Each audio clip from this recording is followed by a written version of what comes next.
राज्य स्तरीय नलवाड़ मेला जो सुंदरनगर में मनाया जाता है, ये उत्तरी भारत का सबसे बड़ा मेला एक समय में था।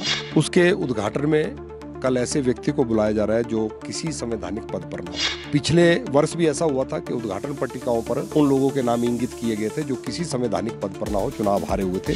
मुख्यमंत्री जी के आदेशों की अवहेलना हो रही है। केंद्र पैसा प्रदेश को देता है, लेकिन प्रदेश की सरकार की भी जिम्मेवारी बनती है कि उसको बजट बुक में कहीं ना कहीं इंगित करें। आप आदर्श स्वास्थ्य संस्थानों की बात करें, हॉस्पिटल में डॉक्टर नहीं है, पैरामेडिकल स्टाफ नहीं है, जो आउटसोर्स कर्मी लगे थे उनको आपने घर बिठा दिया, नौकरी से निकाल दिया। कांग्रेस के नेता बार बार आरोप लगा रहे हैं कि आपकी सरकार ने इतना कर्ज ले लिया कि उसका ब्याज चुकाने के लिए भी कर्ज लेना पड़ रहा है। जितना कर्ज 5 वर्ष में जयराम ठाकुर जी ने हिमाचल के विकास के लिए नहीं लिया, उससे कहीं ज्यादा कर्ज जो है वर्तमान की सरकार ने 2 वर्षों में ले लिया। पेयजल योजना अगर हमारी 80% काम पूरा हुआ तो 80 का 80 पे खड़ा हुआ है। भवन का निर्माण अगर 80% खड़ा है तो वहीं का वहीं है। हमारे साथ इस वक्त सुंदरनगर के भाजपा विधायक राकेश जम्वाल है। सर, आपने एक महत्वपूर्ण मुद्दा उठाया है। जो हारे हुए प्रतिनिधि हैं उनके द्वारा उद्घाटन किए जाते हैं या फिर पटकाएं लगाई जाती हैं, ये पीछे भी आपने सवाल उठाया था। क्या मामला है सारा और क्या आश्वासन जो है अब विधानसभा में आपको मिला है? लोकतंत्र में हार जीत चलती रहती है, लेकिन सरकारी कार्यक्रम, उद्घाटन समारोह, सरकारी कार्यक्रमों की अध्यक्षता वही लोग करते रहे हैं जो संवैधानिक पदों पर हो। कल राज्य स्तरीय नलवाड़ मेला जो सुंदरनगर में मनाया जाता है, ये उत्तरी भारत का सबसे बड़ा मेला एक समय में था। करोड़ों रुपए का क्रय विक्रय वहाँ बैलों का होता था।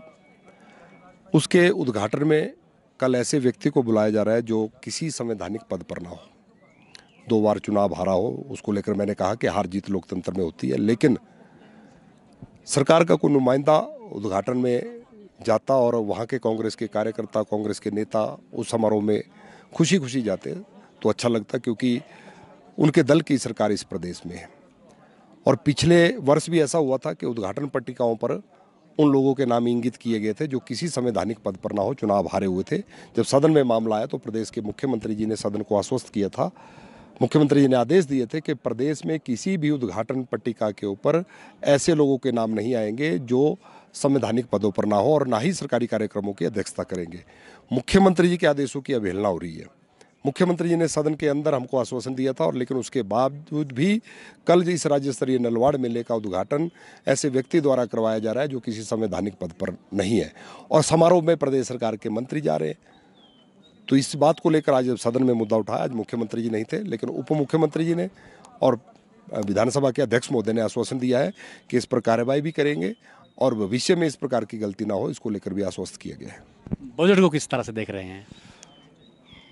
बजट अनुमान 2025-26, जिसकी तुलना अगर पिछले बजट से हम करें, जितना आकार पिछले बजट का था, मात्र 70 करोड़ की वृद्धि उसमें हुई है।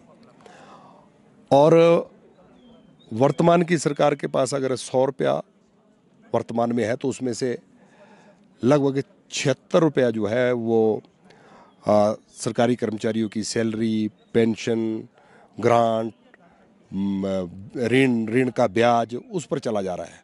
मात्र 24 रुपये विकास के लिए बचते हैं, तो उस 24 रुपये में विकास क्या होगा? यही तो बोल रहा है विपक्ष की केंद्र हमारी मदद नहीं कर रहा है। मुझे लगता है इस आरोप के साथ वर्तमान की सरकार अपनी जिम्मेदारी से नहीं बच सकती। केंद्र सरकार, केंद्र की प्रायोजित जितनी योजनाएं हैं, बजट में उनका जिक्र नहीं किया गया। सड़कों का, पुलों का निर्माण की बात कही गई। जल शक्ति विभाग ने पेयजल योजनाओं की, सिंचाई योजनाओं की बात कही, लेकिन वो भारत सरकार का जल जीवन मिशन के माध्यम से पैसा आया, उसका जिक्र नहीं है। सड़कों के लिए CRF का पैसा आया, उसमें प्रधानमंत्री ग्राम सड़क योजना का पैसा आया, उसका जिक्र नहीं है। केंद्र पैसा प्रदेश को देता है, लेकिन प्रदेश की सरकार की भी जिम्मेवारी बनती है कि उसको बजट बुक में कहीं ना कहीं इंगित करे। लेकिन मैं तो ये कहूँगा कि ये बजट मात्र आंकड़ों का मायाजाल है, और मुख्यमंत्री जी का भाषण लंबा बजट भाषण हो, उसको बढ़ाने के लिए ऐसी चीज़ों का जिक्र किया गया जो वर्षों से ऐसी योजनाएं चल रही हैं, उनका जिक्र भी किया गया। एक योजना का जिक्र मैं जिसमें करना चाहता हूं कि स्कूल हेल्थ प्रोग्राम का जिक्र किया गया जो वर्षों से चला आ रहा है। जो प्राइमरी हेल्थ सेंटर रहता है, उस प्राइमरी हेल्थ सेंटर का डॉक्टर, वहाँ का पैरामेडिकल स्टाफ सराउंडिंग के स्कूलों में जाकर बच्चों की हेल्थ की जाँच करता है, तो उसका जिक्र भी बजट में किया गया है। और मैं तो ये कहूँगा कि इस बजट में जहाँ तक अन्य विभागों को लेकर चर्चा की गई है, वहीं स्वास्थ्य संस्थानों को मजबूत करने की बात कही है। वहाँ पर पैट स्कैन लगाने की बात पहली बार से जब से सरकार सत्ता परिवर्तन हो तब से मुख्यमंत्री जी कर रहे हैं। आज तीसरा बजट आ गया, अभी तक पैट स्कैन नहीं लगा। आप आदर्श स्वास्थ्य संस्थानों की बात कर रहे हैं, हॉस्पिटल में डॉक्टर नहीं है, पैरामेडिकल स्टाफ नहीं है। जो आउटसोर्स कर्मी लगे थे उनको आपने घर बिठा दिया, नौकरी से निकाल दिया। लेकिन स्वास्थ्य संस्थानों की स्थिति इस प्रकार से है, लेकिन आप ऐसी ऐसी योजनाएं लॉन्च करके कह रहे हैं कि हम घर जाकर बुजुर्गों के स्वास्थ्य की जांच करेंगे, मोबाइल वैन हमारी चलेगी। तो मेरा तो ये मानना है कि ये मात्र लोगों को भ्रमित करने वाला बजट जो है वो वर्तमान के मुख्यमंत्री जी ने प्रस्तुत किया है। इसमें कुछ नया नहीं है, ये जन विरोधी बजट है। इसीलिए हमने कहा कि हम इस बजट का समर्थन करने में असमर्थ हैं।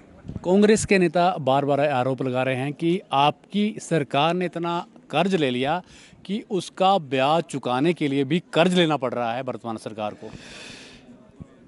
जितना कर्ज 5 वर्ष में जयराम ठाकुर जी ने हिमाचल के विकास के लिए नहीं लिया, उससे कहीं ज़्यादा कर्ज जो है वर्तमान की सरकार ने 2 वर्षों में ले लिया। लेकिन जयराम जी ने अगर कर्ज लिया था तो प्रदेश में दिखा, विकास दिखा, काम हुए, डेवलपमेंट के ऐसे ऐसे काम जो वर्षों से रुके हुए थे वो भी काम हुए, हर क्षेत्र में काम हुआ। लेकिन वर्तमान की सरकार, सुक्खू जी की सरकार का 2.25 वर्ष का कार्यकाल हो गया। मैं अपने विधानसभा क्षेत्र में बात करूं, अपने जिला की बात करूं, तो एक भी नया काम जो है कहीं पर शुरू नहीं है। जहां भवनों के निर्माण हम छोड़ के गए थे, आज वो वहाँ के वहाँ खड़े हैं। चाहे स्वास्थ्य क्षेत्र में है, चाहे शिक्षा में है, चाहे अन्य विभागों में हम देख रहे हैं भवनों के निर्माण वहीं खड़े हैं और कोई नई योजना शुरू नहीं हुई है। पेयजल योजना अगर हमारी 80% काम पूरा हुआ है तो 80 का 80 पे खड़ा हुआ है। भवन का निर्माण अगर 80% खड़ा है तो वहीं का वहीं है। और बजट में चर्चा की गई कि हम खेलों को बढ़ावा देने के लिए जो है हम छात्रावास बनाएंगे, हम इंडोर स्टेडियम बनाएंगे। मैंने उसका भी जिक्र किया कि केंद्र सरकार के सहयोग से मेरे सुंदरनगर में इंडोर स्टेडियम का निर्माण किया जा रहा है 12 करोड़ की लागत से। उसका निर्माण कार्य 80% पूरा है। वो 20% कार्य जो है 100-2 वर्ष में एक ईंट वहाँ पर नहीं लगी। हमने कहा अगर उसका भी जिक्र करते, नए भी खोल लो संस्थान, नए भवन भी बढ़ाओ, लेकिन जो 80% बन गया उसको पूरा करके वो खिलाड़ियों के लिए, जनता के लिए समर्पित करो। आप कह रहे हैं कि आपके क्षेत्र में काम नहीं हो रहे हैं, तो लोग सवाल पूछते हैं आपसे कि काम क्यों नहीं हो रहे हैं। हिमाचल प्रदेश में सत्ता परिवर्तन हो गया, स्वाभाविक तौर पर विधायक की भी जिम्मेवारी अपने क्षेत्र के प्रति रहती है और विधायक क्षेत्र विकास निधि के माध्यम से जो विकास, छोटे छोटे कार्य, सड़कें, रास्ते, सामुदायिक भवन, महिला मंडल, युवक मंडल, जो हो सके संभव उसको करने का प्रयास करते हैं। और सरकार के पास भी हम इन मामले को, क्योंकि विधानसभा ही हमारे पास एक प्लेटफॉर्म है जहां पर हम इन मुद्दों को उठा सकते हैं और हर सत्र में मैं अपने विधानसभा क्षेत्र के, अपने जिला के मुद्दों को उठा रहा हूँ। हमारा मंडी का शिव धाम जो पूर्व की जयराम जी की सरकार ने शुरू किया था 2.25 वर्ष के कार्यकाल में, उसमें एक पत्थर नहीं लगा। इस बार मुख्यमंत्री जी ने कहा है कि हम उसको भी पूरा करने के लिए कृत संकल्प है। मंडी का एयरपोर्ट की बात अगर करें, वो भी ठंडे बस्ते में पड़ गया। मंडी की यूनिवर्सिटी को बंद करना चाहते हैं। तो इसलिए ऐसे बहुत से मुद्दे हैं। मंडी के साथ बड़ा भेदभाव जो है वर्तमान की सरकार कर रही है। तो मंडी के साथ बड़ा भेदभाव जो है वर्तमान सरकार कर रही है, के सिंबाल कह रहे हैं। तो मुझे दीजिए इजाज़त और बने रहिए समाचार फर्स्ट के साथ। आपका धन्यवाद।